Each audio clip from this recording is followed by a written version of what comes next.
Greetings, ladies and gentlemen, and welcome to this latest version of Tales from Outer Space, where I take an HFY story from somewhere around the internet and read it aloud for your enjoyment.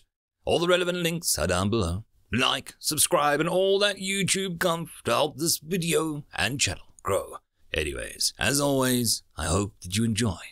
I would just like to thank the following Tier 5 patrons and channel members for supporting the channel: FallenAngel, BuzzKillington, Datamagnet, and Bob the Dragon. Thank you again. And now, on to the story. Story number 1. Ancient Rituals, written by Rosie013. Devar hastily inspected the garb of the latest individual to knock at the secret door of his nearly forgotten part of the city. It was difficult to tell exactly in the gloom of dusk, but it seemed to be adequate for admittance. He stepped back and indicated that the visitor enter. He didn't know it was a near stranger or a long-time friend. The ornate face mask obscured their identity. Between this and the ever-present darkness, he wasn't even sure if the latest guest was male or female. It wouldn't be the last individual to show up tonight, of all nights, but it was the last one needed to reach the minimum threshold for the ancient, yearly ritual to begin. In his role of priest of rites, Devar could now lead his charges to about a year ahead once more. He indicated to the side table, stacked with small fortune of worldly goods and decorative scriptures, and the latest guest obediently placed their offering upon the table of sacrifice. The other cultists watched amid a muffled conversation, their symbolic giving already made. Devar made an appropriate gesture, and the conversation stopped as they shuffled around the central table, standing evenly spaced, waiting eagerly. With another gesture, Devar's appearance disappeared momentarily, and then reappeared with a young child in tow, his face the only one uncovered in the room. The poor boy was nearly in tears. Perfect. Tears were desirable, if not strictly required. It was an omen of good things to come in the year ahead. The child was made to approach the table in the middle of the room and hold onto the candelabra resting at the center, heavily gilt and ending in several wicked-looking prongs. The relic was probably as old as the ritual itself, if not older. The truth of its origin was lost to time, like so much of the old days. It really was too bad it had to be a fresh child every year. There was no way to teach them how to behave for the ceremony without breaking the secrecy requirements. Devar leaned in, set the stubby husks of stagnant wax gunpowder candles alight. The darkness in the room retreated a little, creating deeper and almost demonic shadows madly dancing in the firelight. The sense of dirty smoke and old sweat filled the room. The boy's sobs rose just a little. Sitting right on the edge of hearing, he did not know what was coming, but could feel it nonetheless. The ritual would have added the side effect of inducting him into the ancient order, the first step to becoming one of the cultists, and if he was lucky, the journey to priesthood. Slowly, Devar and his apprentice began to chant. Picking up the rhythm, the cultists quickly joined in, all eyes either on the boy or the flames. The words are old, and their meanings lost, yet each is pronounced clearly and concisely, lest they accidentally stray into unknown territories of unknowable gods.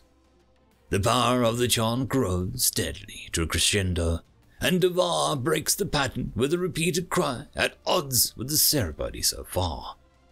As one, the cultists reply with a single deafening cheer, and this is repeated thrice. Without warning, the candles go out at once, replacing the near darkness with total darkness, and the boy's sobs become a steady cry. After a moment, everyone's eyes readjust to the gloom, confirming that the boy had not let go of the artifact. Success! Nervous chatter and quiet laughter take over the small space, as the cultists let their relief show. Devar lets them he can hardly contain his own satisfaction at another successful performance. Time to loosen the boy's grip and comfort him. After a few minutes, the assistant brings forth a meal of contemplation, the simple, plain sugared bread cake from times gone.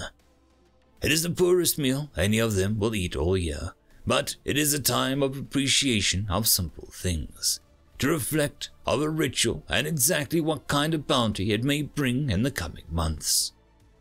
Mouth full of crumbly but sweet bread cake, Duval wonders the same mysteries that priests and rites have always been wondering for centuries. Who exactly was Happy Birthday, and what kind of god was he to require such a yearly appeasement? End of story. Story number 2. Ours Then, written by Rosie013. Gita-Zix looked down at his beak and over his half-moon glasses at the smaller ambassador. He didn't squirm or fidget, although she should be. In fact, the human ambassador should be overly vocal with gratitude. There wasn't. She sat calmly, waiting for the full explanation to this emergency meeting. Maybe the human genuinely didn't know. Impossible. How any species could be so indifferent of the suffering of its own kind was beyond him. Fighting back a deep sigh, Gita-Zix decided to start from the beginning. He politely explained to the human ambassador that during a routine welfare check of the restless deceased, his people had discovered a band of stranded humans that appeared to be crash survivors. The crew had made efforts to recover them, but were unable due to the hostile nature of the Hell World. He slid a data slate over to the diminutive human. On it were several images taken from high orbit of the volcanically active planet, heavily zoomed in and in poor quality due to the prevalent heat haze. Despite this, the images clearly showed a cluster of shanty buildings and a nearby earthworks, one of the buildings' roofs marked with the symbol of humanity. After a moment of scrolling through the offered slate, the human asked Gita-Zix what exactly he meant by restless deceased. Ah, that was the confusion. Humans must be one of those species that had their hell on the other side of the veil of time. You can't check on the dead if there is no way to get to them. Poor bastards. Slowly, as to not overwhelm the human ambassador with this information, he explained that when his people died, if they had been morally unjust in their lives, then their soul went to a hell world to be punished. This was well-known fact and had been for several millennia. It was why their empire was so little crime. Their souls would endure suffering the likes of which could not be found anywhere else in the known universe. If a ship of humans had crashed there, they would suffering torments not meant for the likes of the living beings. They would have to be rescued with the highest priority. She took this in thoughtfully, before asking why they performed welfare checks on their dead. Was the ambassador daft? Wasn't it obvious? No, Gita-Zix couldn't, shouldn't pass judgment. How were the humans to know his people's ways? They were still fresh to the galactic scene, and their two cultures had not yet had much contact with one another. It wasn't the ambassador's fault for not understanding. Even if the humans' seeming indifferences to the plight of other humans was disturbing. Gita-Zix explained that when a soul was redeemed, then they could manually be transported to the heaven world. A soul was considered to be redeemed when their demons grew disinterested in its suffering. The human considered this, then asked if that meant the planet belonged to the Empire. He barely contained his frustration. Humans were clearly not an empathetic creatures. His response was almost yelled across the meeting room table. Of course not! Who in their right mind would want it? The silence stretched. Gita-Zix had calmed down and was beginning to regret his outburst when the human ambassador spoke up, quietly but firmly. How's then? Gita-Zix was stunned, silent. The human didn't seem to mind, instead opting for an explanation. Easily accessible rare earth metals in a molten rock, only a couple of earthquakes every year, and the acid rain isn't half as bad as it was back home 100 years ago. As for the demons, we call them cats, and they're actually native to our whole world. We have no idea how wild population of them got out there. Our latest mining colony is growing fast and looking like it will be very profitable over the next few centuries. The silence grew louder. Don't worry, we won't interfere with the souls of your dead. After the human ambassador had left the room, Gitizix nervously groomed some of the feathers to help calm himself. Thank the gods that these meetings were recorded. The council would never believe this otherwise. The humans on the Howl world didn't need rescuing. All of humanity needed rescuing. End of story. And that, my friends, concludes this video. I hope that you enjoyed, and if you do, please consider supporting the author, even by popping over and leaving a thumbs up or a nice comment, just to show your appreciation for the story.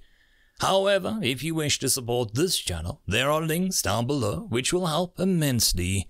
I will see you all in the next one, and until then, I hope that you have a fantastic day. Cheers.